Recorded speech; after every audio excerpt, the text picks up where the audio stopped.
Some people don't get lost by accident. They disappear from worlds that were supposed to protect them. The rain came down in steady sheets, turning the quiet street into a blur of reflections and cold light. And Emily Carter pulled her jacket tighter as she stepped out of the diner after a 10-hour shift, her feet aching, her mind already counting the few dollars left before rent was due. But then she saw him, standing alone near the edge of the road. No umbrella, no movement. Just a small figure frozen under the glow of a flickering street lamp. And something about the stillness made her stop. Not fear, not panic, just wrong. She moved closer, cautious, her voice soft but steady. "Hey, are you okay?" The boy didn't answer right away, just turned his head slowly, his eyes calm in a way that didn't belong to a child. And for a second, Emily felt like she was the one being observed, not him. "I think I'm lost," he said finally, his voice quiet, controlled, like he had practiced not sounding afraid. Emily crouched down, ignoring the cold seeping through her jeans, and gave a small reassuring smile, the kind she used with difficult customers, except this time it was real. "All right. Then we'll figure it out together." If you've ever been in a moment where you had to choose between walking away or staying for someone who needed you, you already know it's never really a choice at all. She glanced around, the street empty, no cars except the occasional headlights passing in the distance, no frantic parents calling out, no signs anyone was even looking for him. "Do you know your address? Or a phone number?" she asked gently, but he shook his head, clutching something in his hand, a small silver watch that caught the light for just a second before he pulled it closer to his chest. Emily noticed it immediately, not because it was shiny, but because it was precise, engraved, expensive in a way that didn't belong on a child wandering alone at nearly 11 p.m. in a quiet part of town. She stood up slowly, scanning the street again, and that's when she saw it. A black SUV rolling past, too slow, its tinted windows reflecting nothing back. Then it kept going, disappearing around the corner without stopping.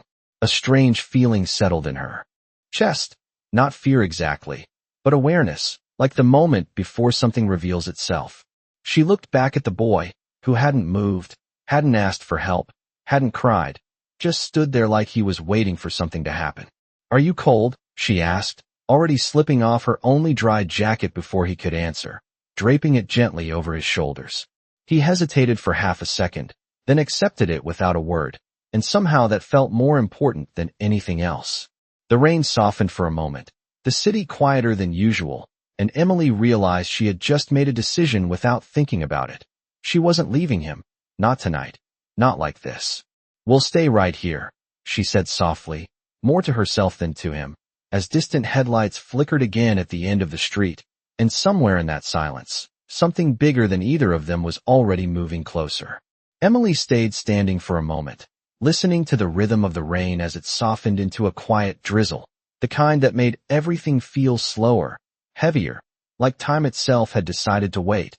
And beside her the boy did not fidget, did not complain, did not even ask where they were going next. He simply adjusted the jacket around his shoulders and looked down the street, as if he expected something precise to arrive at any second.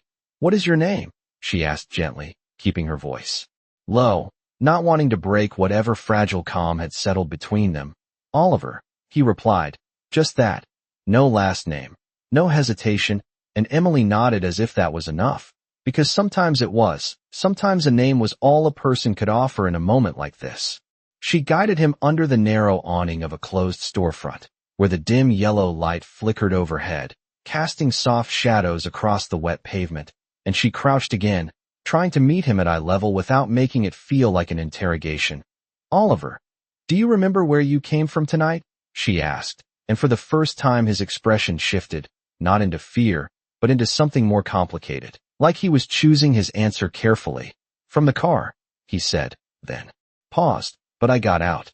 Emily blinked once, processing that, her mind immediately filling in possibilities she did not like, not danger exactly, but something controlled, something intentional, and she glanced back toward the corner where the black SUV had disappeared, her instincts sharpening just slightly. "Did someone tell you to get out?" she asked, softer now, and Oliver shook his head, his grip tightening on the small watch in his hand. "No, I just did." The answer hung there, simple but incomplete, and Emily felt that same quiet awareness return, the sense that there was more beneath the surface than either of them were saying. She stood again, wrapping her arms around herself briefly against the chill, then made a decision that felt both small and significant at the same time.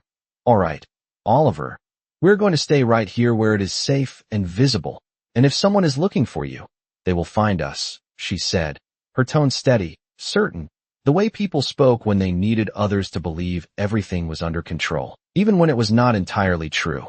A few cars passed in the distance, their headlights stretching across the wet asphalt like long, wavering lines, and each time Oliver looked up, not startled, not hopeful, just attentive, like he was evaluating every movement, and Emily noticed it again, that unusual calm, that quiet awareness in someone so young. You are not scared? She asked before she could stop herself, and Oliver looked at her, really looked this time, his eyes steady. Should I be? He asked, and the question caught her off guard, not because of the words, but because of how genuine it sounded, as if fear was something he understood in theory but had not quite decided how to feel about it.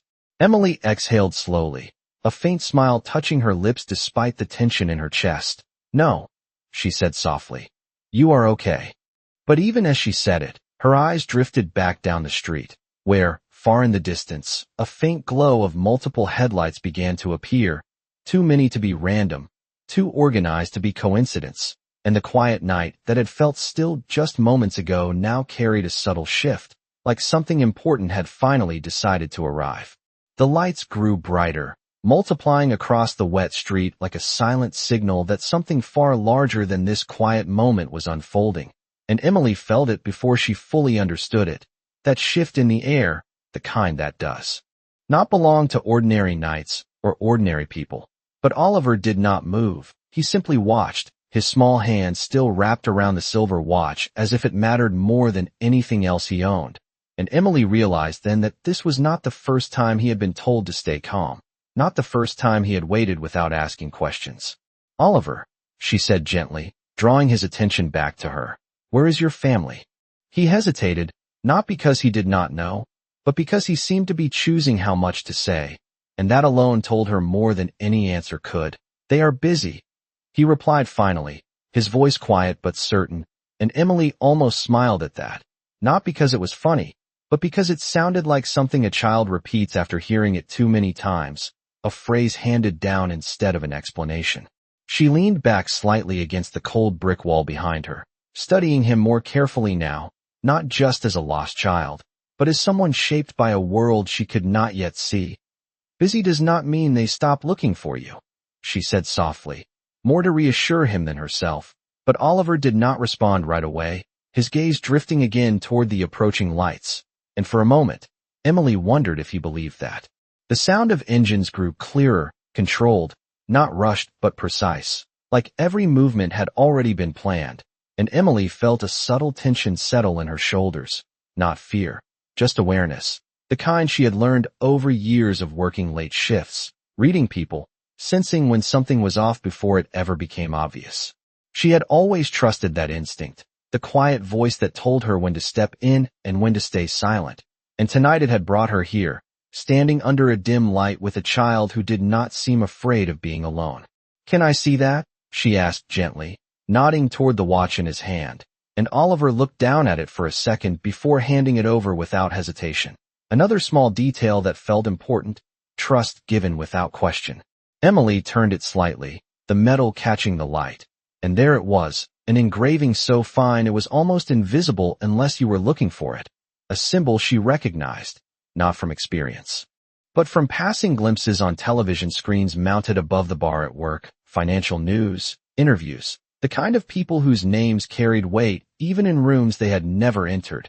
And her breath paused just for a fraction of a second before she masked it, careful not to let that realization change the way she looked at him. To her, he was still just Oliver, still a boy standing in the rain. She handed the watch back gently, her voice steady. That is important, huh? And he nodded once, holding it close again. It tells me when to wait, he said, and something in that answer settled deep in Emily's chest, something quiet and heavy, because it sounded less like a child explaining a toy and more like someone explaining a rule they had learned to follow. The lights were closer now, reflections stretching across the pavement, multiple vehicles moving together in a way that left no doubt they were connected, and Emily straightened slightly, her posture shifting almost imperceptibly as she prepared for whatever was about to step into this moment. But she did not move away, did not step back, because whatever world Oliver came from, he had chosen to stay here, with her, and that meant something she could not yet fully explain. The vehicles did not rush in.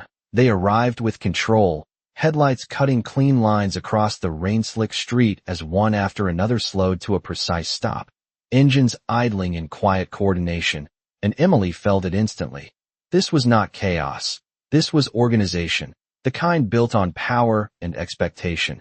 And for the first time that night, she straightened fully, her posture no longer just protective, but grounded, steady, as if she had stepped into a space that required her to hold her place without hesitation.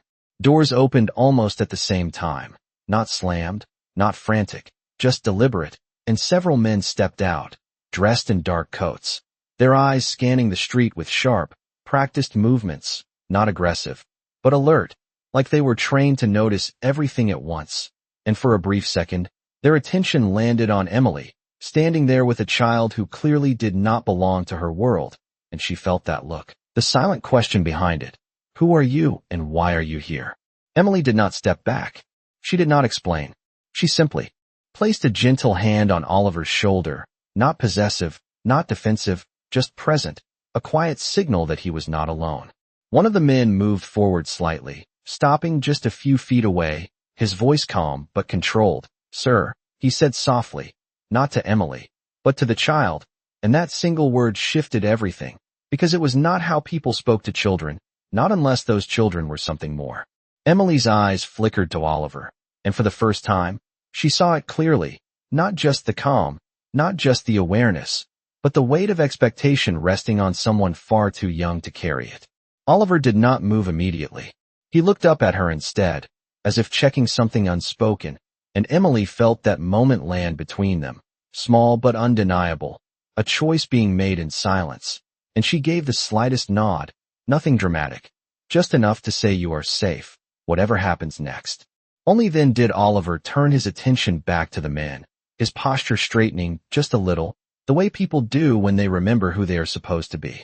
Another car door opened, slower this time, and the air shifted again, not louder, not more chaotic, just heavier, like the center of gravity had changed, and a man stepped out, tall, composed, his coat dark against the soft glow of the streetlights, his expression controlled but not cold, not tonight, because beneath that control was something else, something Emily recognized instantly without needing a word for it. Fear held tightly in place.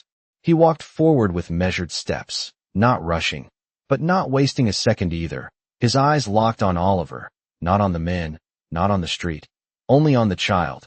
And when he spoke, his voice was lower than expected, steady but carrying a quiet edge. Oliver. The name did not echo, it settled, heavy and certain, and Oliver responded in the smallest way possible, a step forward, just one, but it was enough to close the distance that had never really been about space. Emily let her hand fall away from his shoulder, not because she had to, but because she understood that this moment did not belong to her anymore. And yet she did not leave. She stayed exactly where she was, grounded, watching, because something in her told her this was not over, not yet. The man's gaze finally lifted, just slightly, meeting hers for the first time, and in that brief exchange, there was no dismissal, no arrogance, just a question that had not yet been asked, and Emily held his gaze without flinching, because whatever world he came from, she had already made her choice the moment she decided to stay. For a moment, no one spoke, not the man, not the street, not even the rain, which had softened into a quiet mist, and in that silence, everything narrowed down to the space between the man and the boy, between a father who had arrived too late and a child who had never seemed in a hurry to be found.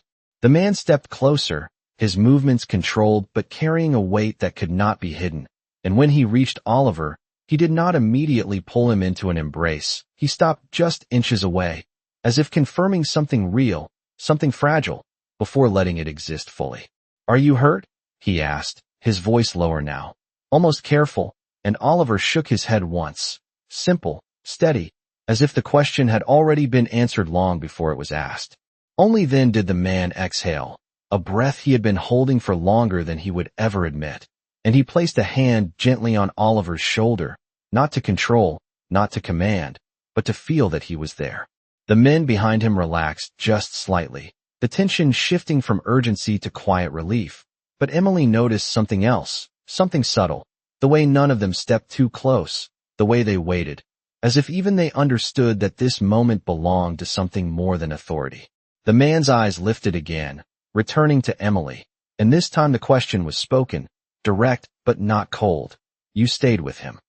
It was not an accusation, not even quite a statement, more like a realization forming in real time, and Emily met his gaze without hesitation, her voice calm. He was alone. That was all she said, no explanation, no attempt to justify anything beyond that simple truth, and for a brief second, the man studied her, not her clothes, not her place in the world, but her, as if trying to understand the decision behind her presence. One of the men stepped forward slightly, his tone polite, but edged with protocol. Sir, we should move. But the man did not look away from Emily, not yet. Instead, he reached into his coat slowly, deliberately, and for a moment Emily thought he might be reaching for something official, something that would place distance back between them. But instead, he paused, his hand resting there, and something changed in his expression, something quieter, less certain. Why did you not leave? He asked, and the question landed differently, not as a challenge, but as something he genuinely did not understand. Emily glanced briefly at Oliver, then back at him, her answer simple, almost matter of fact, because he did not ask me to. The words settled into the space between them, and for the first time, the man's composure shifted in a way that could not be hidden, not broken, but altered, like a piece of something he believed had just been quietly moved out of place. Oliver looked up at him then, his small hand still holding the watch, and in a voice just loud enough to carry, he said, "She did not ask who I was." Another silence followed, deeper this time, because it was no longer about finding a lost child. It was about something far less predictable, something that did not follow the rules of status or expectation. The man's hand slowly dropped from his coat, whatever he had intended to do forgotten, and instead, he nodded once, not to the men, not to the situation, but to Emily, a gesture small enough to miss if you were not paying attention, but significant enough to change everything that came after. And in that moment, the night was no longer just about a child being found. It had quietly become something else entirely, something that neither of them had planned, but neither of them could ignore. The nod should have ended it, a quiet acknowledgement before everyone returned to their places, before the night closed itself like it never happened, but it did not, because something in the air refused to settle, something unfinished, and Emily felt it before anyone spoke again. That subtle tension that comes when a moment is about to shift in a direction no one planned. One of the men stepped closer, his voice respectful but firmer this time. "Sir, the situation is not secure. We need to leave now." And though his tone was controlled, there was urgency beneath it, the kind that did not come from fear but from protocol, from rules that did not bend for emotion. The man standing before Emily did not immediately respond, his eyes still on her, as if weighing something that had nothing to do with safety or schedules. And then, unexpectedly, Oliver spoke first, his voice soft but clear. "I am not ready yet." The words were simple, but they stopped everything, because they were not a request, they were a decision, and for a brief second, the men exchanged glances, uncertain, waiting for direction that did not come. Emily felt the shift instantly, the invisible line between authority and choice becoming blurred, and she looked down at Oliver, not correcting him, not urging him forward, just present, the same way she had been from the beginning. The man exhaled slowly, running a hand briefly through his hair, a gesture so human it broke through the composed image he carried, and when he spoke again, it was quieter, almost reflective. "Oliver, it is time." But the boy did not move, his fingers tightening slightly around the watch, his gaze steady. "You said I should wait until it feels right," he replied, and something in the man's expression shifted again, deeper this time, like a memory resurfacing in a moment he could not control. The street remained still, the vehicles idling, the men holding their positions, but the focus had narrowed once more, not on power, not on urgency, but on a quiet conversation between a father and a child who did not always follow the expected script. Emily watched it unfold, feeling like she was standing just outside something personal, something that did not belong to her, but had somehow included her anyway, and she realized then that leaving now would not be as simple as stepping away, not for Oliver, and not entirely for herself either. "What does right feel like?" she asked gently, her voice cutting through the silence without breaking it, and both of them looked at her, father and son, as if the question had not been considered before. Oliver thought for a moment, his small shoulders lifting slightly beneath the jacket she had given him. "Like someone stays," he said, and the words landed softly but carried weight far beyond their simplicity. Emily felt it in her chest, that quiet understanding, because staying had never been about knowing the outcome. It had always been about choosing not to leave, and she realized that for Oliver, this moment was not about being found. It was about something else entirely. The man looked at her again, longer this time, as if seeing not just what she had done, but what it had meant, and for the first time, there was something uncertain in his gaze, not weakness, but recognition, like a truth he had not expected to face. If you have ever wondered whether small choices matter, whether staying for someone changes anything at all, this was that moment, the one that does not look dramatic, does not sound loud, but quietly rewrites everything that follows. The rain had nearly stopped now, the street glistening under the soft lights, and still, no one moved, because whatever decision was about to be made, it was no longer just about leaving. It was about understanding what had been missing long before this night began. The silence that followed Oliver's words did not feel empty. It felt revealing, like something invisible had just been placed in the center of the street for all of them to see. And Emily noticed it first not in what was said, but in what was not, because none of the men interrupted, none of them corrected the boy, and most of all, the man in front of her did not dismiss it, which told her more than any explanation could.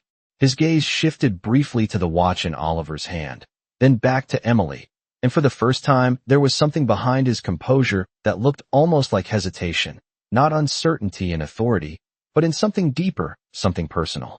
"He does not usually," the man began, then stopped himself, as if the sentence had no place here, and Emily caught that, the unfinished thought, the part he chose not to say, because sometimes what people hide is more important than what they reveal. Oliver stepped slightly closer to her again, not enough to be obvious, but enough for her to feel it, that small movement of trust repeating itself, and she did not react outwardly, did not make it into something bigger than it was. She simply stayed where she was, steady, allowing it to exist without comment. One of the men behind them spoke quietly into a small device. Near his ear, his words too low to fully catch, but Emily heard enough to understand the tone, controlled, reporting, confirming, and then another detail surfaced, subtle but sharp, the way they referred to Oliver, not by name this time, but by something else, something coded, something that did not belong to a normal family conversation. Her eyes flickered for just a second, not reacting, just noticing, the way she had learned to do after years of watching people reveal themselves in fragments. "You came from the car," she said softly to Oliver, connecting the pieces without pushing too hard. "But you chose to step out." Oliver nodded once, calm as ever, and then added something that shifted everything just a little further. They were arguing again. The words were quiet, almost casual, but they landed heavier than anything before, because now the silence had context, now the waiting had a reason. Emily's gaze lifted slowly to the man, not accusing, not judging, just seeing him differently now, not as a figure of control, but as someone carrying something unresolved, something that had reached all the way down to a child standing in the rain.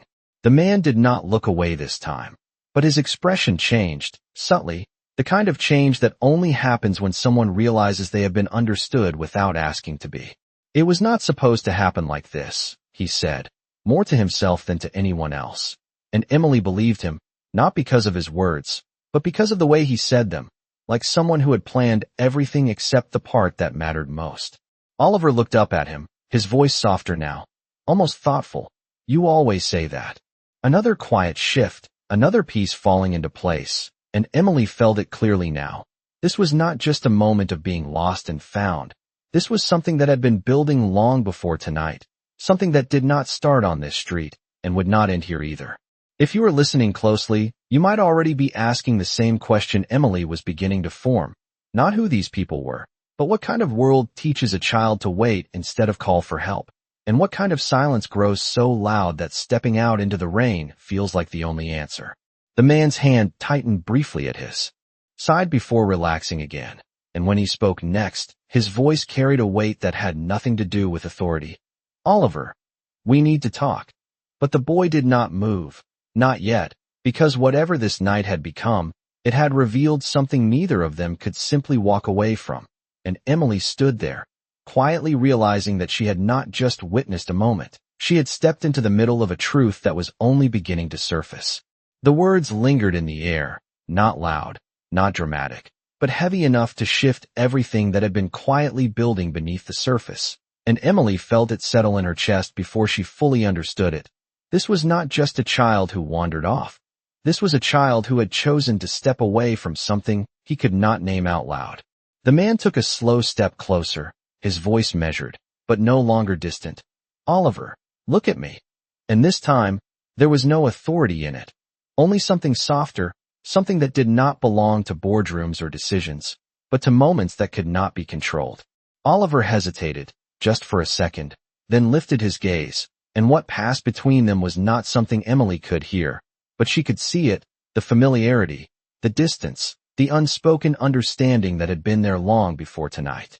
"You left the car," the man said quietly, not as a question, but as a realization finally spoken, and Oliver nodded once, his fingers tightening slightly around the watch. "You said if something feels wrong, I should not stay," he replied, and that was it. The moment everything rearranged itself. Emily felt it immediately, the truth slipping into place, because this was not defiance, this was obedience, just in a way no one had expected. The man's expression shifted, not in anger, not in frustration, but in something far more complex, the recognition that his own words had led them here, that the rules he had created had been followed too well. Behind him, one of the men lowered his voice, speaking again into the device, but this time Emily caught a fragment more clearly. "Primary secured, deviation confirmed," and the phrasing alone told her everything she needed to know. This was not a simple family. This was a system, structured, controlled, where even moments like this were categorized, labeled, managed. She looked back at Oliver, seeing him more clearly now, not just as a quiet child, but as someone raised in a world where even trust had conditions, where waiting was taught, not chosen. They were arguing. Oliver added again, softer this time, as if the words mattered more now that they had been heard, and the man closed his eyes briefly, just a fraction of a second, before opening them again, that controlled composure returning, but not completely, not the way it had been before. "That was not for you to carry," he said, and Emily caught the weight behind it. Not just a correction, but regret, the kind that does not come from a single moment, but from patterns repeated too many times. Oliver looked down at the watch, turning it slightly in his hand. "It is always for me," he said, almost thoughtfully, and the simplicity of it made it impossible to ignore, because it was not said with blame, just acceptance, and that was what made it heavier.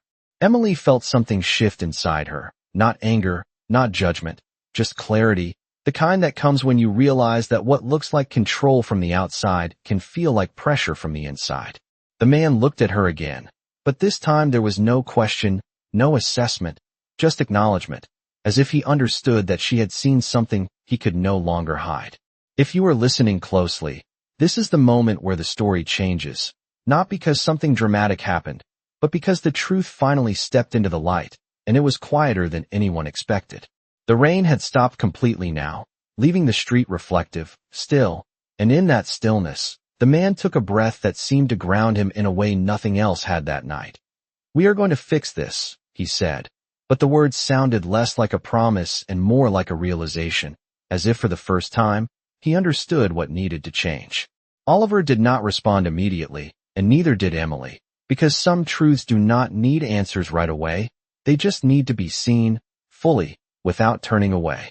For a long moment, no one moved, not because they did not know what to do, but because for the first time, they understood what had been missing, and that kind of understanding does not rush forward. It settles, it reshapes everything quietly. The man stepped closer to Oliver again, but this time there was no distance left in the gesture, no hesitation, only presence. And when he placed his hand on the boy's shoulder, it was different now, not just to confirm he was there, but to stay. You should not have had to decide that alone, he said, his voice steady but carrying something deeper, something that did not belong to control or expectation, but to responsibility finally being recognized. Oliver looked up at him, searching, not for permission, but for something else, something that had not been given before, and for the first time that night, the man did not answer with words right away.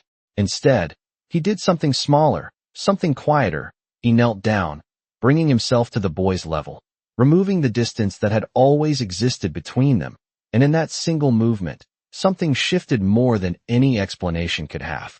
You do not have to wait alone anymore, he said softly, and the simplicity of it carried more weight than anything else he could have offered. Oliver held his gaze for a second longer, then nodded, just once, but this time it was different, not calm out of habit, but calm because something had finally settled. Behind them, the men lowered their stances slightly, the urgency dissolving into something quieter, more human, as if even they understood that whatever had been at risk tonight was not just about safety. Emily stood where she was, watching it unfold, her hands resting loosely at her sides, no longer tense, no longer uncertain, just still, and she realized that her part in this story had never been about changing anything directly. It had been about holding a moment long enough for something real to appear. The man stood again slowly, but before turning away, he looked at her one last time, and this time, there was no distance in his gaze, no evaluation, only clarity. "Thank you," he said, simple, direct, without performance, and Emily nodded once, accepting it the same way she had done everything else that night, without making it larger than it needed to be. Oliver stepped closer to him, but just before they turned toward the waiting cars, he looked back at Emily, his small voice breaking the quiet one last time. "You stayed," he said, not as a question, not even as a statement, but as something closer to understanding, and Emily gave a faint smile, the kind that does not need explanation. "Someone had to," she replied. The cars did not rush away. They left as they had arrived, controlled, quiet, fading into the distance until the street was empty again, the lights gone, the sound replaced by the soft echo of a city returning to itself. Emily stood there for another moment, the damp air cool against her skin, the weight of the night settling into something she would carry long after it ended, not as a story to tell, but as a reminder of something simple and easily overlooked. She turned finally, walking back down the street, her steps steady, her world unchanged on the surface, the same job, the same worries waiting for her in the morning, and yet something inside her felt different, not because of who they were, but because of what had happened between them. Because sometimes, the most important thing you can give someone is not an answer, not a solution, not even protection, but your presence, your willingness to stay when leaving would be easier, and in a world that teaches people to move on quickly, that kind of quiet choice can change more than anyone ever sees. And somewhere in the distance, a child who had learned to wait was finally learning what it meant for someone to stay.